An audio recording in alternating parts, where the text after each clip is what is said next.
The House Oversight Committee is finally subpoenaing a billionaire associate of Jeffrey Epstein's after victims have been asking for more clarity and transparency for years around this man. At the same time, they've rejected appeals to subpoena the Department of Homeland Security related to the killing of Renee Good yesterday. Let's dive into it.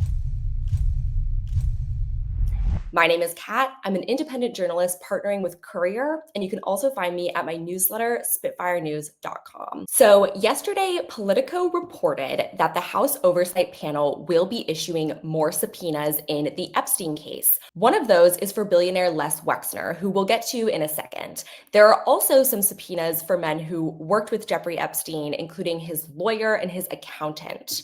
Now, survivors of Epstein and human trafficking advocates have been arguing for more transparency in regards to the Epstein files we've already seen released. I want to read one statement from an organization dedicated to this issue that highlights sort of the ongoing back and forth between the survivor community and what Congress is up to. This organization is called World Without Exploitation. It's a survivor-led anti-trafficking movement, and they condemned the Justice Department for its earlier release of Epstein files, which, as everyone online commented on, were heavily redacted.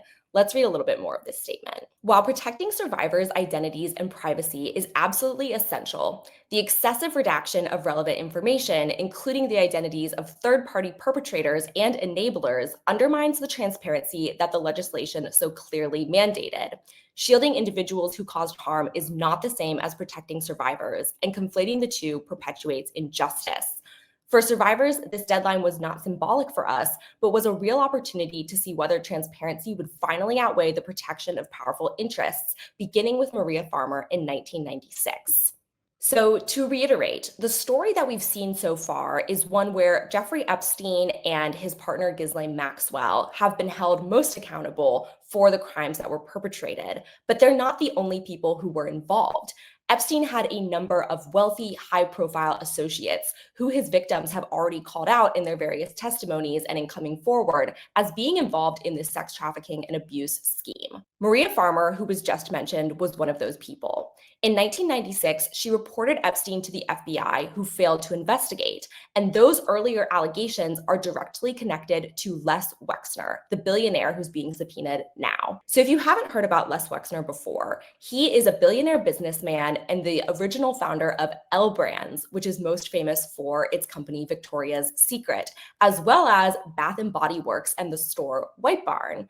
Now, I'm from Ohio, and if you live in or have been around the Columbus area of Ohio, you've likely seen this man's name plastered on hospitals, on community centers, because he has had such a massive role in this Columbus, Ohio community. And if you go to White Barn candle retail stores today, you'll often still see the words New Albany, Ohio in those stores. This is an image of that estate provided by the Columbus Dispatch. In 1996, Maria Farmer alleged that Jeffrey Epstein and Maxwell assaulted her while she was working as an artist in residence on this property, but nothing was done for decades. Moving forward to the present day, Maria and her sister have been instrumental in pushing for reform and action around the release of the Epstein files. They were partially successful in the document drop that we saw just a few weeks ago, but with this move to subpoena Les Wexner, hopefully we will see more action in getting to the bottom of why this crime wasn't taken seriously when it first occurred.